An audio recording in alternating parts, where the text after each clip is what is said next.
Ես ողջունում եմ մեր ռադիո լսողներին եւ ռադիո դիտողներին, դուք լսում կամ դիտում եք Modus Vivendi հաղորդումը, առաջին խոսափողի մոտ հաղորդման հեղինակ Արա Պապյանն է, իսկ երկրորդ խոսափողի մոտ ձեզ համար աշխատում եմ ես, Աթենիկ Զախարյանս։ Բարև ձեզ, պարոն Պապյան։ Բարև ձեզ։ Մեր այսօրվա զրույցը ես կցանկանամ սկսենք այդքան մեծ աղմուկ հանած Վոլոդիմիր Զելենսկիի եւ Դոնալդ Թրամփի հանդիպումից, ինչպիսի կարևոր արձանագրումներ եք դուք արել այդ հանդիպումից ելնելով։ Հանդիպումն իհարկե աղմկահարույց էր, ես կասեի նաև աննախադեպ, որովհետև քիչ են պատահում միջպետական հանդիպումների ժամանակ նման իրավիճակներ եւ այն կունենա մեծ աշխարհաքաղաքական հետևանքներ։ Եվ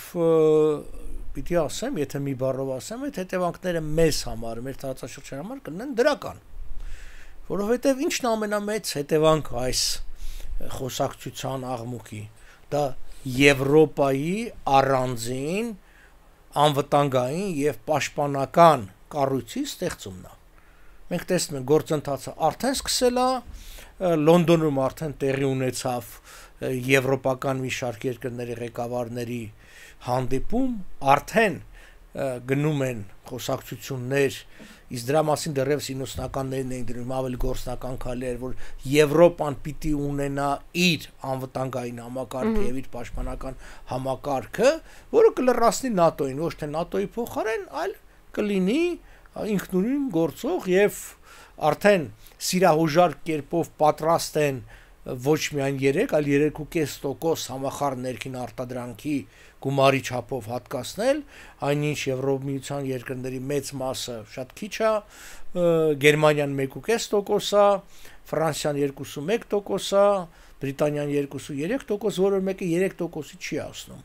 Ընդհանուր առմամբ 350 միլիարդ ռազմական ծախսերը հիմա առաջիկա 1-2 տարվա մեջ կդառնա 500-550 միլիարդ եւ կստեղծվի առանձին կառույց։ Ես կարծում եմ, սա է ամենակարևոր հետևանքը այդ աղմկահարույց հանդիպման։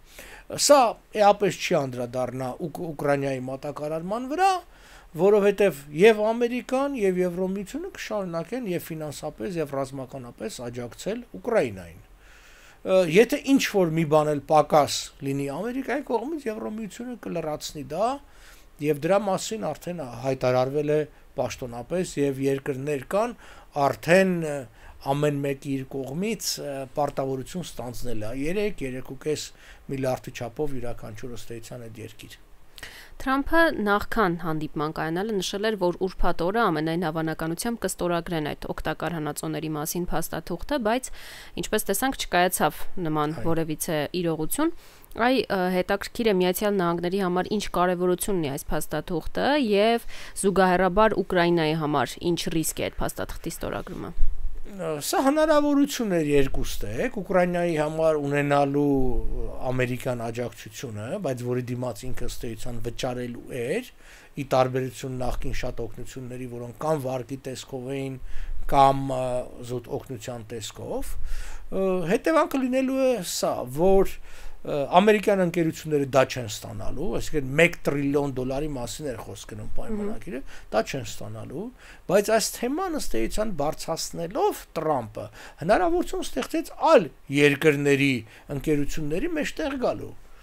Ասենք կարող է հայտնվի բրիտանական ընկերություն եւ առաջարկի նույն Զելենսկուն, որ եկեք այդ ներդրումը, որը պիտի անեին ամերիկացիք, մենք ստեղծենք կոնսորցիում, չգիտեմ, բրիտանա-ֆրանս-գերմանական, համապատասխան փողը դնենք, մենք հանենք, տանենք, ծախենք այդ հումքը, դուք ստանաք ձեր շահաբաժինը, մենք ստանանք մեր շահաբաժինը եւ սա լինի աղբյուր հիմնական զենքի մատակարարման համար։ Կրկնում եմ, եթե կա ապրանք, որը շուկայում պահանջարկ ունի, իսկ այդ հումքերը պահանջարկ ունեն, բնականաբար գնորդել կլինի, ներդրողել կլինի։ Իսկ եթե ընդհանուր նայենք հարցին, նպատակը խաղաղությունն է, Միացյալ Նահանգներն էլ շահագրգռված է, որ խաղաղություն լինի, ըստ ձեզ, այն պարագայում, երբ որ իշխանության է դեռ Զելենսկին եւ կարծես թե նպատակել չունի հեռանալու, հնարավոր է արդյոք խաղաղություն տարածաշրջանում։ Խաղաղությունը Զելենսկիի հետ կապ չունի, խաղաղությունը Պուտինի հետ կապ ունի։ Թրամփը հասկացավ, որ Պուտինը չի ուզում ընդունել իր առաջարկը։ Հիշեք Պուտինը ինչ է ասում։ Պուտինն ասում է. «Տվեք ինձ Ղրիմը, եւ 4-ը այն շրջանները, որոնք սահմանադրորեն ես ներառել եմ իմ տարածքում, այսինքն ինքը ավելի շատ է ուզում, քան մինչեւից գրավել է։ Ոչ միայն պատրաստակամություն չկա դա վերադարձնելու, այլ ասում է տվեք ինձ պատժամիջոցները վերացեք հենց սկզբից եւ Ուկրաինան ՆԱՏՕ-ի անդամ չպետք է դառնա ընդհանրապես։ Այսինքն այդ պահանջները անիրականանալի են։ Թրամփը դա հասկացավ։ Թրամփը ուներ երկու ելք, կամ ինքը ընդունում էր, որ իր առաջարկը ի սկզբանե եղել է չաշխատող, ուրեմն մեղքի վրա, կամ պիտի փորձեին սարքել տեսարան եւ մեղքը բարձել Զելենսկու վրա եւ ասել Զելենսկու պատճառով է, որ խաղաղություն չի լինում։ Զելենսկին գնում է երրորդ համաշխարհային պատերազմի եւ այլն, որ ասում էր։ Այդ ամբողջ ինչ որ տեղի ունեցավ այնտեղ, ուներ մի փոքր անձնական նպատակ, մեղքը առաջի անձնականը ուզում էր մեղքը Թրամփի վրայից գցել Զելենսկու վրա, իսկ այսպես ասենք աշխարհական առումով Թրամփը ուզում էր, որ Եվրոպան ավելի շատ ստանձնի ծախսերը։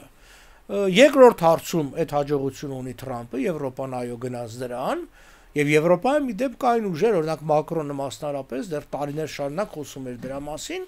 մյուսները համաձայն չէին եւ Թրամփը այս քայլով ըստ էության օգնեց այդ տատանվողներին վերջնական որոշում կայացնելու։ Իսկ անձնական հարցում կարծես չի ստացվել, առանձնապես Զելենսկուն մեղադրողներ արևմուտքում չկա, ավելի շատ մեղադրում են Թրամփին եւ հասկանում են, որ այն հարցը բայն չի կասյում չէ սակել, դա նախապես պատրաստված հարց էր ցախողելու բանակցությունները, որտեղ դա անհեթեթ հարց էր, բայց նախապես պատրաստված էր բացահայտորեն։ Եվ ընդհանրապես հասկանալի չէր ինչ էին անում երկու նախագահների ասուլիսի ժամանակ, փոխնախագահը, արտաքին գործերի նախարարը եւ այլն եւ այլն, այսինքն մի քիչ հասկանալի չէր այդ ձևաչափը։ Եվ երբ որ տեսնում ես ով ինչ դեր էր ստանձնել, հասկանում ես, որ նրանք եկել էին պարզապես Թրամփին օգնելու, ոնց որ ասած պատասխանատվությունը դնելու Զելենսկու վրա։ Այս հանդիպման աղմուկից հիմնական կորցնողը եղավ եւ դեռ կլինի Թրամփը եւ Միացյալ Նահանգները։ Ցավոք սրտի, բայց այդպես է։ Նաև Լոնդոնում Ուկրաինայի հարցով գագաթնաժողով տեղի ունեցավ, որի արդյունքում որոշվեց 1.6 միլիարդ ֆունտ ստերլինգի օգնություն հատկացնել Ուկրաինային։ Այստեղ բնականորեն հարց է առաջանում, ինչու Միացյալ Նահանգները, մասնավորապես Դոնալդ Թրամփը, որ առաջնորդվում էր America First կարգախոսով, որ պիտի ավելի կենտրոնանար իր վրա, ուրիշ երկրների հարցերով չզբաղվեր, որոշել է հենց Ուկրաինայի եւ Ռուսաստանի միջև խաղաղություն բերել, իսկ Եվրոպան կարծես ուզում է, որ շարունակվի այս պատերազմը։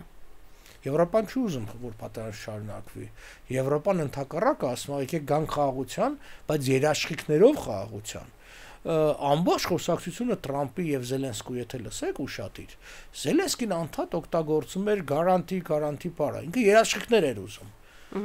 Թրամփը օգտագործում էր deal, գործարք բառը, այսինքն Թրամփի համար պետք էր մի հատ գործարք կնքեր այդ հանքն ու հումքը ստանար, ինչպես ինքը ասեց, երաշխիքը կարևոր չի, ընդամենը 2% է այս գործի մեջ։ Զելենսկու համար կարևորը երաշխիքներ։ Զելենսկին ասում էր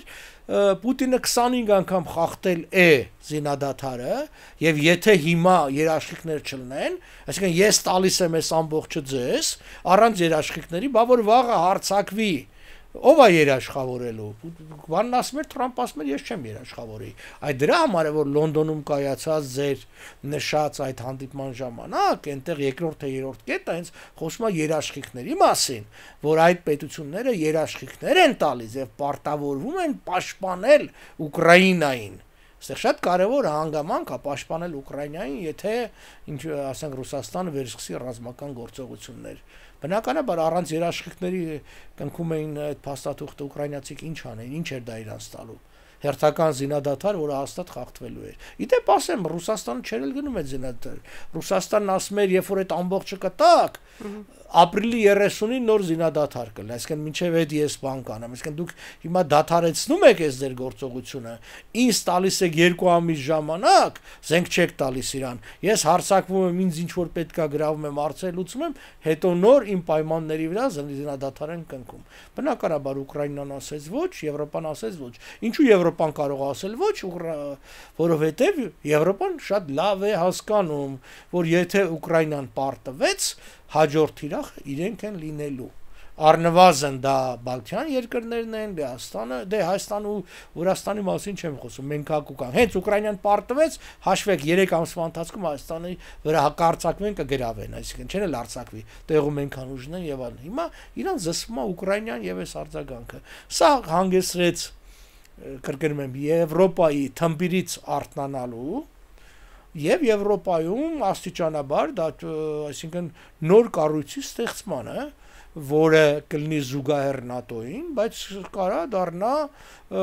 լուրջ կառույց եւ սա մեզ համար, հայերիս համար շատ կարեւոր է, այսինքն Հայաստանը եթե այսօրվանից աշխատանք սկսի այդ կառույցի հետ, կարող է Հայաստանը մաս կազմել Եվրոպայի անվտանգության եւ պաշտպանական կառույցին, որը մեզ համար շատ կարեւոր է, որովհետեւ լինելով այդ կառույցի ներսում մենք կստանանք անվտանգության երաշխիքներ։ Իսկ որքանով է այս պահին իրատեսական հույսը դնել Եվրոպական միության վրա, որովհետև կա այսպեսի կարծիք, որ Եվրոպական միությունն էլ կփլուզվի, ինչ որ ներսից արդեն խմորումներ են, ինչ կարծիք ունեք սրա վերաբերյալ։ Կարծիք չունեմ, հիշողություն ունեմ։ Ես ինձ գոնե հիշում եմ, էլի,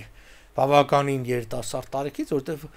այդ ռուսական ռոպագանդան սա մասին առնվազն խոսում է 40 տարի, որ հեսա Եվրոպան քանդվում է, ժամանակ անգամ միությունն էլ չէր, Եվրոպան, ՆԱՏՕ-ն, Ամերիկան, դոլարը դառնալու է թուղթ եւ այլն։ Այդ ամբողջը հեքիաթներ են։ Եվրոմիությունը չի քանդվում, Եվրոմիությունը խնդիրներ ընդհանրապես չունի, չգիտեմ, ինչի հիման վրա են ասում, այսինքն հեսա իմ արչեւ դրված է աշխարհի երկրների, այսինքն տնտեսական զարգացման բաները, սրանց կեսը Եվրոմիության անդամ երկրներն են առաջատար 7-նյակի մեջ, տեխնոլոգիապես, ֆինանսապես, կայուն, հզոր եւ այլ, թե ինչի պետք է քանդվի հասկանալի չի։ Այսինքն բանն, կա որոշակի էմիգրացիայի խնդիրներ կա, Ռուսաստանը շատ ավելի լուրջ այդ առումով խնդիրներ ունի եւ էմիգրացիա հետ կա եւ բնիկ, ասենք, ժողովուրդների հետ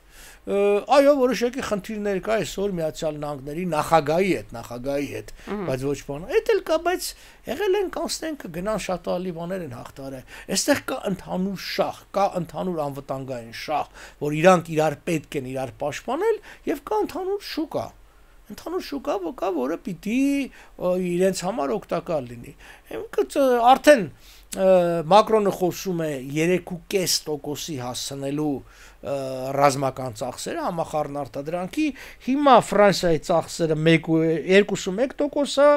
Գերմանիային 1.5%, Բրիտանիան 2.3%, սա կբերի միայն այս 3-ը, որ ավելացնեն, սա լրացուցիչ մի $100 միլիարդ փող կբերի պաշտպանական ծախսերը, թե ոչ ավել։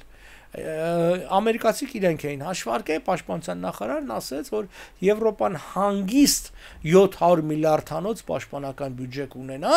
եթե ծախսի մեր չափ տոկոսային։ Ամերիկացիները ծախսում են 3.4%։ Այս սրա համար է Մակրոնը խոսում 3.5%-ի մասին։ Իհարկե Ռուսաստանը ամեն ինչ շատը 5.9% պաշտոնապես, ոչ պաշտոնապես 7.2 եւ այլն, հասկանալի է։ Բանը, բայց այս երկրները, այսինքն ինչ է, Եվրոպան փողել ունի, զենքել ունի, ցանկությունել ունի այդ ամբողջը կանի։ Այո, ինչ որ աշխատանք է պետք լրացուցիչ անել, նորից հայթայթել որոշ բաներ, նորից մշակել ինչ որ ճանապարհներ, թե ոնց պիտի լինի մատակարարումը, բայց գիտեք, անույն ամերիկյան ընկերությունները հոժարական, պատրաստ, սիրով կվաճառեն եվրոպացիների այն զինատեսակները, որի համար եւ պատրաստ կլինեն վճարելու։ Էլ չեմ ասում, պետք է մի բան լավ հիշել։ Առ այսօր Թրամփը չի խոսել Ռուսաստանի վրայից պատժամիջոցները հանելու կամ այն նախկին այն ինչ որոշվել է Ուկրաինային հատկացնելու, այդ նախկին օգնությունները չեղարկելու, այն ինչ որ որոշվել է, որ պիտի տրվի, եւ դա այդքան էս չի լինելու օրենսդրական ճանապարհով էլ, այսինքն, որ դեպի փոխի այդ բանով չի, մի ստորագրությամբ չի, էլի, այդտեղ կոնգրես կա, սենատ կա, դա բավականին բարդ է լինելու։ Այո, ինչ որ մի գումարներ կարող է որ ակնկալում էր որ Միացյալ Նահանգները տա, չի տա, Միացյալ Նահանգները չի տա, Բրիտանիան կտա, Գերմանիան կտա, ինչ տարբերություն, փողը։ Ուկրաինայի համար որևէ տարբերություն այդտեղ չկա։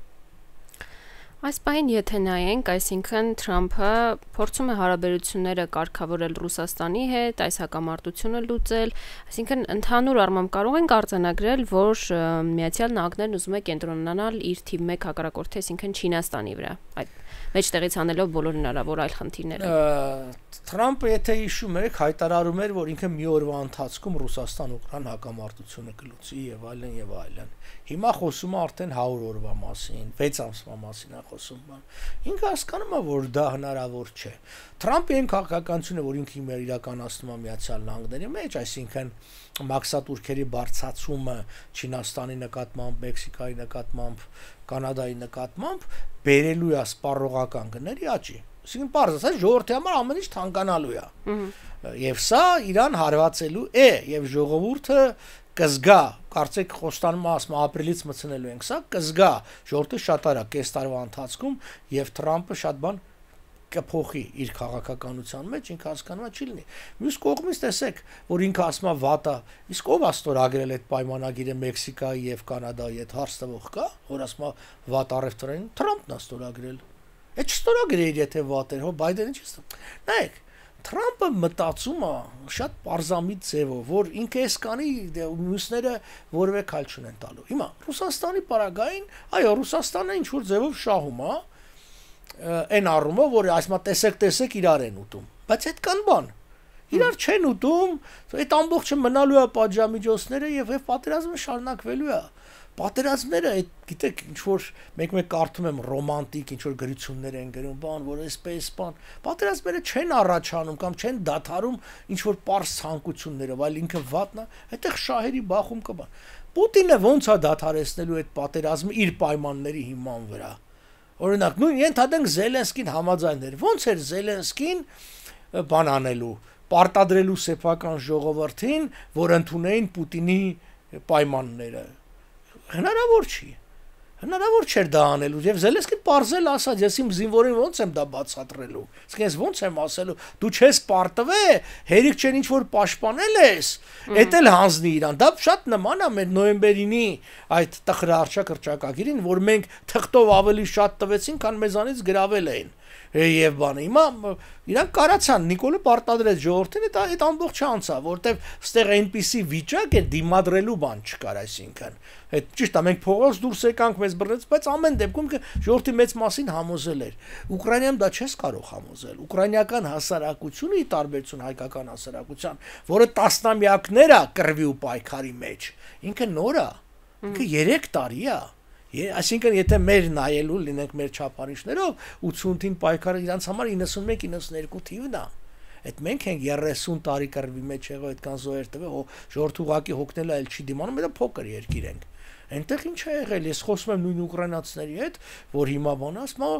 կտեղափոխենք արևմուտք, իրանք ռազմական արտոնաբերության, այս կանենք հսկայական երկիր է, 603,000 քառակուսի կիլոմետրանոց երկիր է, որից առավելագույնը գրավել են ասենք մի գցենք 100,000 քառակուսի կիլոմետր, առավելագույնը 500,000 կա Ֆրանսիայի չափ երկիր կա այնտեղ դեռ Լեդ պիտի գրավեն, հա, ասում են, որ մարդկային կորուստներ կա, ցավալի 2 տեք էլ մարդկային կորուստներ կա, բայց գնալով ավելի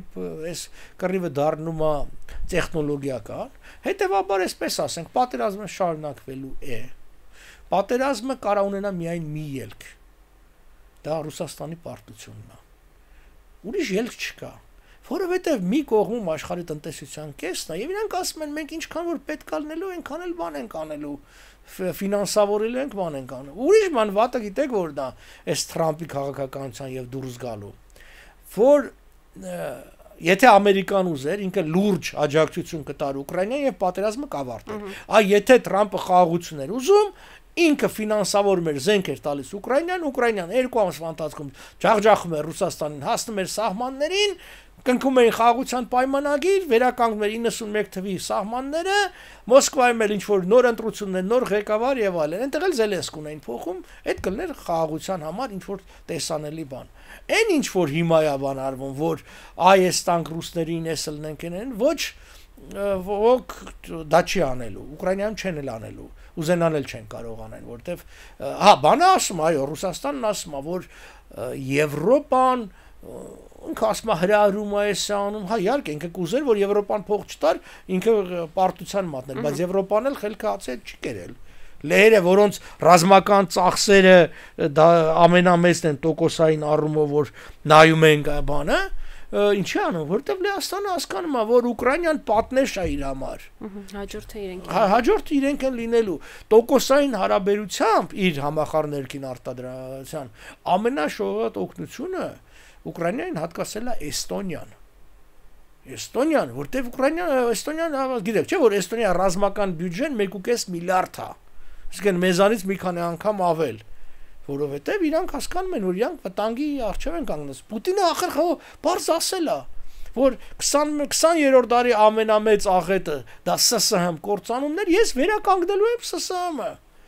Դա ոչ ոք չի թաքցնում, Ռուսաստանում բացահայտ խոսում են, պարզ խոսում են, ժողովուրդը պետք է հասկանա, որ երբ որ Ալիևը խոսում էր զենքով խնդիրը լուծելու մասին, ինքը կատակ չէր անում։ Երբ որ Ալիևը խոսում է Իրիվանը գրավելու մասին, ինքը կատակ չի անում։ Դա իր ծրագիրն է, կստացվի թե չի, բայց դա ծրագիրն է։ Հիմա Պուտինը հավատացեք, այդ մարդիկը տենց են մտածում։ Ուղղակի կարողանան թե չեն կարողանա ուրիշ է։ Ուկրաինայի բախտը բերել է այնքանով, որ ինքը շատ ավելի կարևոր երկիր է, եւ ինքը Ռուսաստանի եւ Եվրոպայի արանքում է, եւ իրեն փող տվողել կա, զենք տվող կա եւ շատ ավելի մեծ է եւ մարտականակ ունի։ Մեր բախտը չի բերեմ, մենք արդեն են մեծ հզոր Հայաստանից այս մաշվե եկել ենք, տակը բան չի մնացել, դրա համար մեզ համար դիմադրելն ավելի դժվար է դարձել։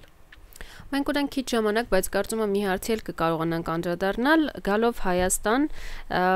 Եվրամիության ինտեգրվելու օրենքը, որ ընդունվեց, փաստորեն քաղաքական ուղերձից բացի ոչ այլ ինչ էր։ Այս մասին Չէ, հարցը ճիշտ է, ժողովուրդը մի խափում է։ Դա Եվրամիության ինտեգրելու օրենք չի։ Դա Երևան Հայաստանում հանրաքվե անցկացնելու մասին օրենք, այսինքն հանրաքվեի մասին է օրենք, այսինքն խորհրդարանը պիտի ընդունի դա, որպեսզի Հայաստանում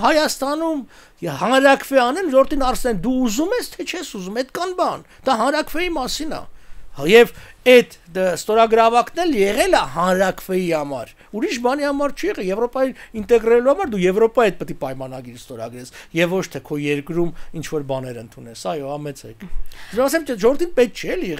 այդ ռոպագանդան այնքան է ասել, որ բոլորը կրկնում են այդ սխալ բանը։ Իսկ դրա համար պետք չի հարցնել։ Ժողովուրդը այսպես էլ ժողովուրդը ուզում է։ Ժողովրդին ասում ես ուզում ես լինես լավ ապրես, անվտանգ ապրես, առողջ լինես, ասում է այո։ Դա այդ Եվրոմիությունն է։ Պարչի որ ասել է ուզելու եմ։ Փոխարտգործնախարարը այսօր, իսկ մենք ձայնագրվում ենք մարտի 3-ին,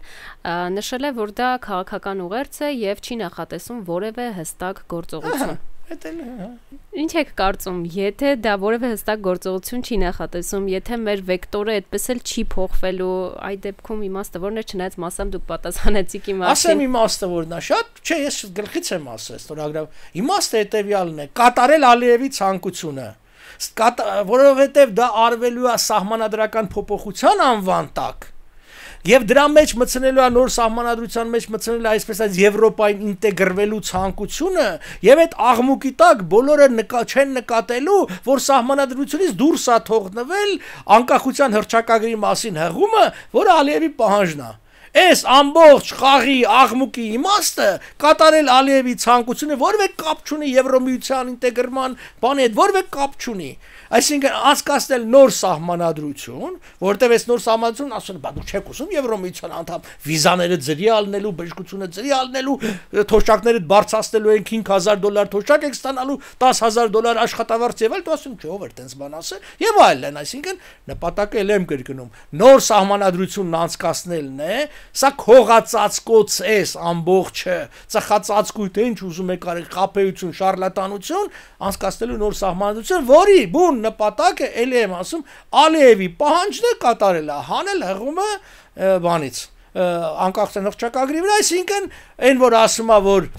ցեղասպանության համար ջանքեր պիտի ներդնենք, որ Ղարաբաղը միացած Հայաստան, որ այդ չլինի, էս ամբողջը։ Շատ լավ, շատ շնորհակալ եմ պարոն Պապյան հետաքրքիր զրույցի եւ վերլուծության համար, իսկ մեր ռադիոլսողներին եւ ռադիոդիտողներին հիշեցնեմ, որ եթերում Modus Vivendi հաղորդումն էր, իսկ մենք ինչպես միշտ կհանդիպենք հաջորդ երեքշաբթի։